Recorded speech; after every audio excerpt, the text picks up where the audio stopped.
Assalamualaikum warahmatullahi wabarakatuh.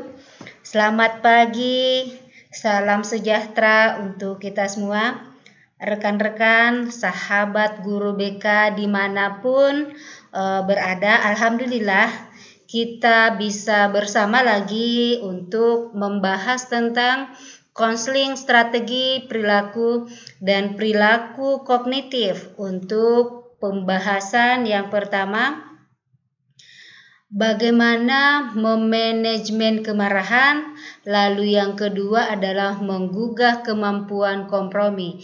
Ini adalah video kedua kita pada hari ke-6 dari pelaksanaan kegiatan e-learning Smart Counseling Strategy for Millennial Generation. Bapak Ibu, sahabat-sahabat guru BK yang saya banggakan, berbicara tentang bagaimana mengelola kemarahan. Pastinya Bapak Ibu akan sangat familiar dalam upaya mengelola kemarahan karena kita menyadari bahwa tidak ada manusia yang terlepas dari yang namanya rasa marah. Apalagi generasi milenial kita sekarang ini, remaja atau peserta didik atau konseling kita dengan rentang usia yang masih sangat muda, pastinya akan memiliki tingkat emosional yang cenderung labil ketimbang dengan orang dewasa karena memang adalah masanya, sehingga sangat penting memang bagi kita untuk memberikan atau mengajarkan atau membimbing, mengkonseling anak untuk mereka memiliki kemampuan di dalam mengelola kemarahan serta menggugah kemampuan untuk berkompromi sehingga mendapatkan kenyamanan dalam melaksanakan aktivitas.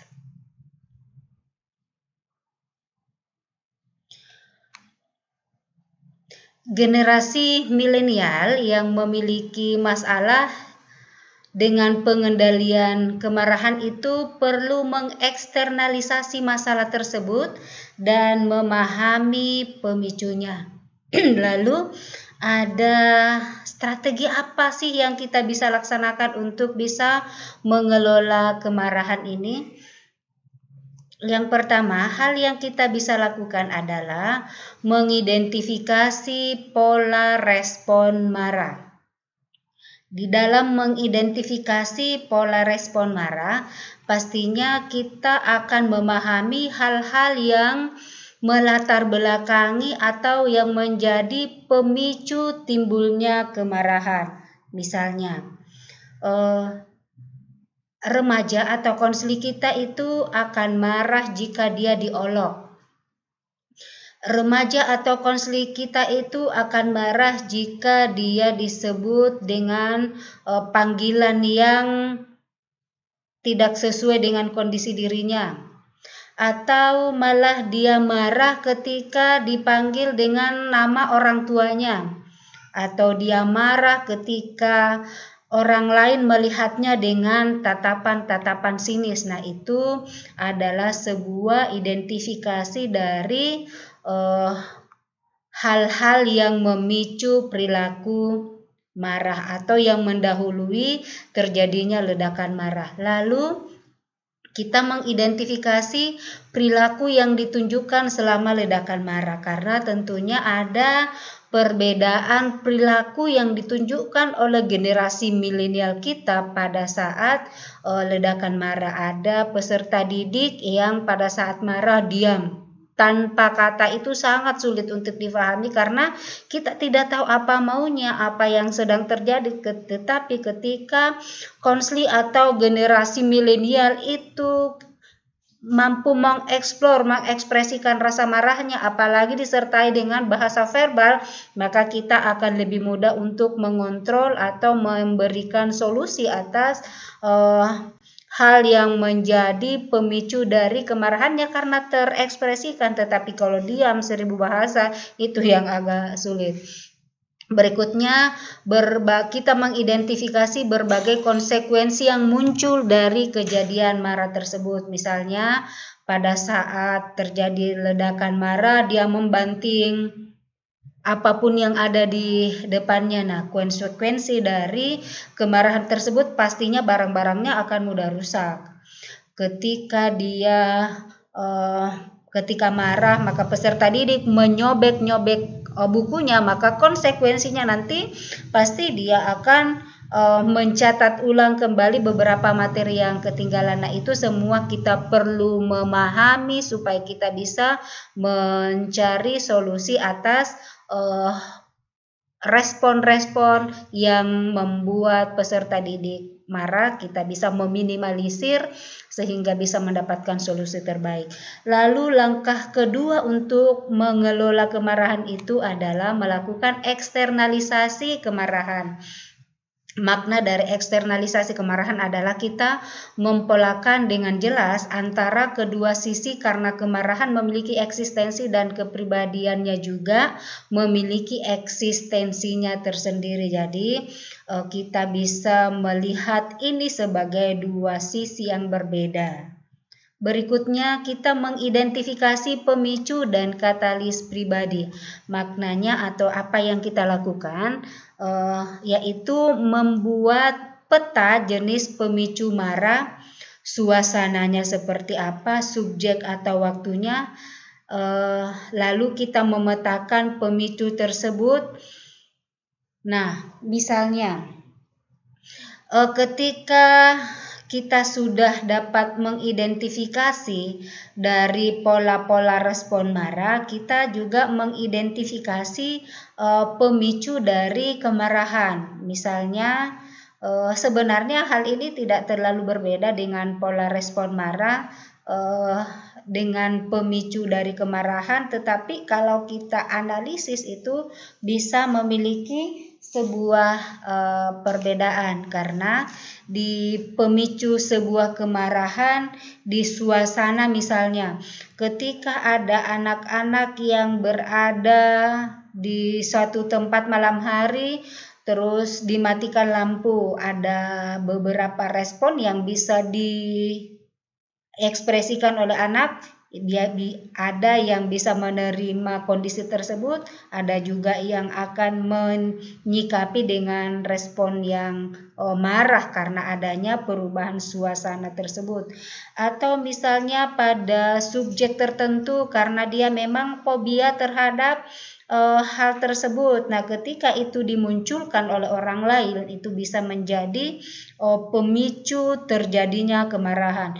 Kalau orang yang takut cacing misalnya, lalu kita melemparkannya dia cacing, maka otomatis itu akan menyebabkan dia marah besar, karena itu adalah memang hal yang bisa memicu timbulnya kemarahan.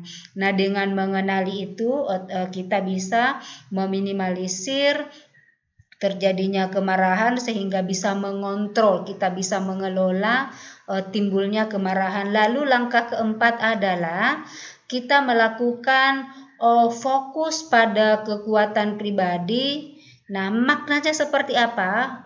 Fokus pada kekuatan pribadi maknanya adalah kita mengeksplorasi kelebihan diri, menginternalisasi kesadaran akan kemampuan diri sendiri. Dengan begitu kita bisa merubah sebuah hambatan menjadi peluang. Salah satu hal yang biasa membuat generasi milenial kita marah adalah adanya rasa iri. Misalnya ketika ada temannya yang memiliki keberhasilan, dia melihat bahwa kok dia bisa sih, lalu timbul rasa iri. Nah, dari rasa iri tersebut menimbulkan kemarahan. Nah, ketika kita menggiring peserta didik untuk fokus pada kekuatan pribadi, bahwa dia berhasil di futsal misalnya, tetapi kamu juga punya kelebihan, kamu juga sangat berprestasi di bidang basket, fokuslah pada apa yang menjadi kelebihanmu. Untuk apa memikirkan kelebihan orang lain atau prestasi orang lain, kalau itu akan membuat kita sakit hati. Tetapi pikirkanlah dirimu, lakukanlah langkah terbaik untuk mengolah kelebihanmu sehingga bisa mendapatkan hal yang sama. Nah, itu semua bisa menjadi sebuah upaya untuk meminimalisir gejolak emosi yang ada di dalam diri peserta didik kita.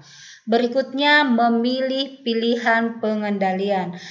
memilih pilihan pengendalian, hal yang kita lakukan adalah melakukan netralisasi dari berbagai aspek yang menjadi pemicu terjadinya masalah itu. Kemudian ada beberapa memang hal yang kita bisa lakukan sebagai upaya untuk pengendalian kemarahan. Misalnya pertama, kita bisa melupakan permasalahan tersebut.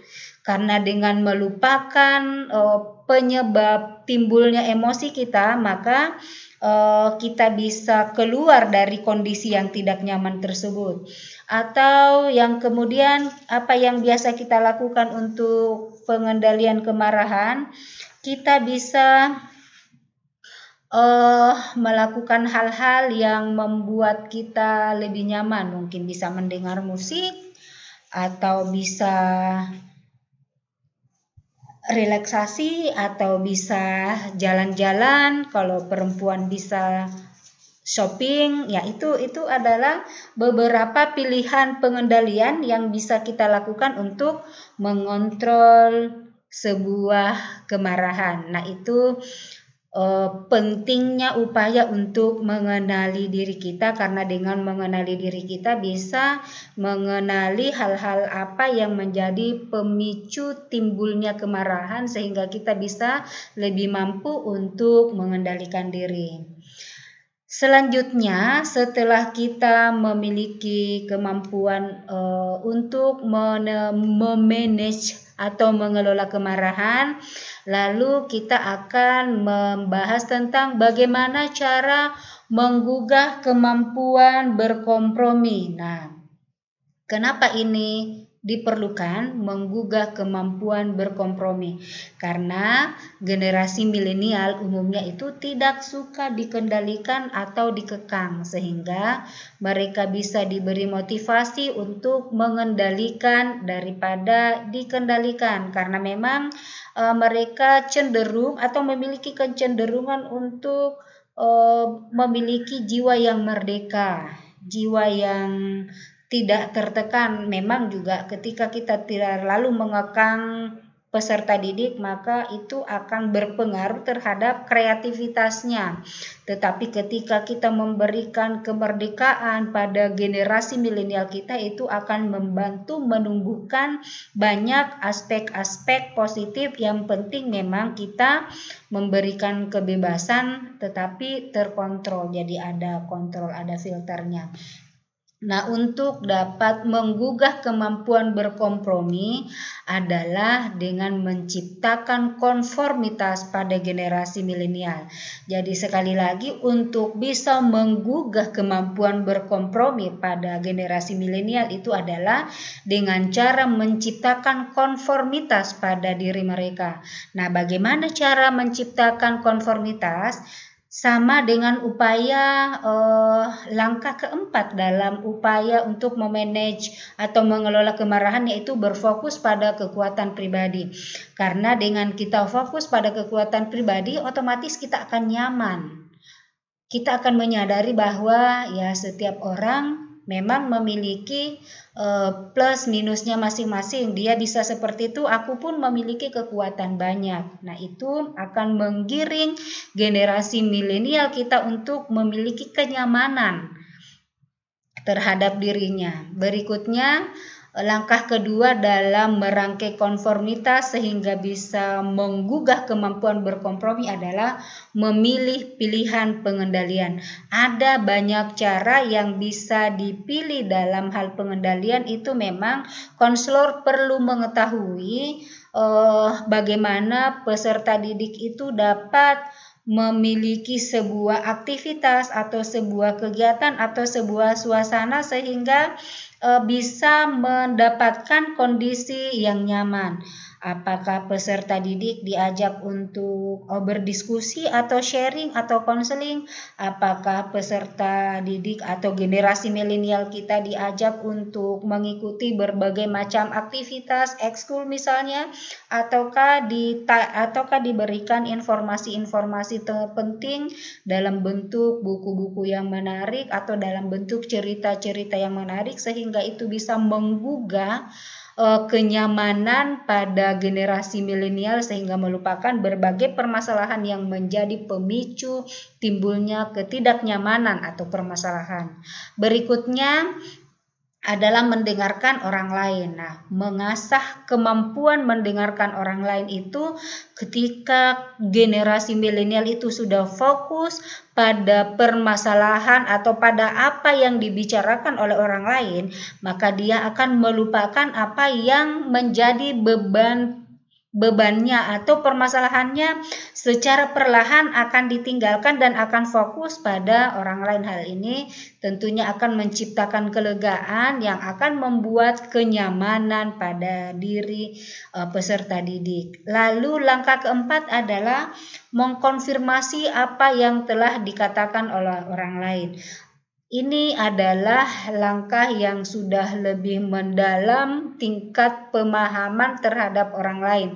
Ketika kita masih mendengarkan orang lain mungkin masih tahap awal, tetapi kita mampu mengkonfirmasi apa yang telah dikatakan oleh orang lain, itu berarti itu menjadi pembuktian bahwa kita betul-betul menyimak apa yang disampaikan oleh orang lain, sehingga akan membuat orang lain nyaman. Nah, dengan begitu kita pun akan bisa melupakan berbagai permasalahan yang sedang kita hadapi, sehingga upaya untuk menyamankan itu menjadi lebih baik atau bisa tercipta karena kita sudah bisa fokus pada apa yang telah terjadi pada orang lain.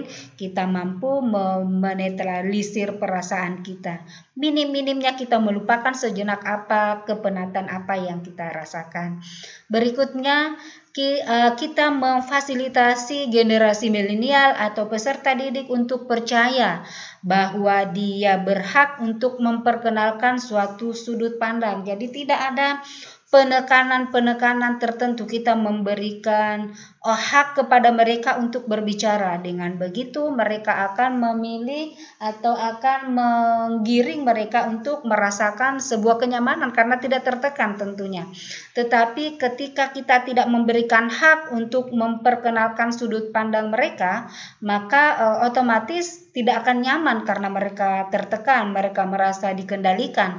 Sementara salah satu ciri karakteristik mereka adalah itu mereka tidak suka dikendalikan atau dikekang, tetapi mereka lebih cenderung untuk menyukai beberapa hal yang mereka itu lebih diberikan keleluasaan untuk berekspresi atau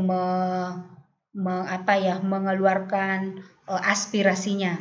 Berikutnya, hal lain yang bisa kita lakukan untuk membuat anak-anak atau generasi milenial itu nyaman adalah diberikan kemampuan untuk siap menegosiasikan suatu kompromi. Lalu yang terakhir adalah siap menerima adanya perbedaan. Ini memang menjadi suatu hal yang penting kita selalu ingatkan kepada peserta didik atau generasi milenial kita sekarang ini.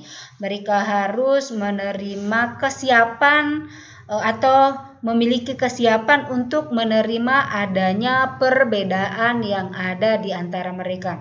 Sekali lagi, salah satu karakteristik generasi milenial itu adalah bergaul.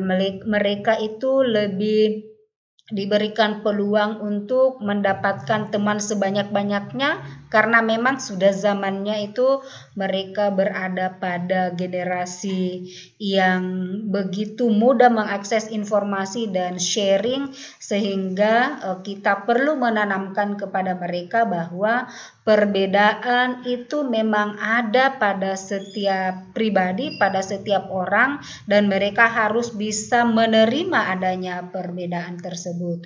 Baik, sahabat-sahabat guru BK yang saya hormati, terima kasih atas perhatiannya, terima kasih atas semangatnya, selamat beraktivitas. Assalamualaikum warahmatullahi wabarakatuh dan selamat siang.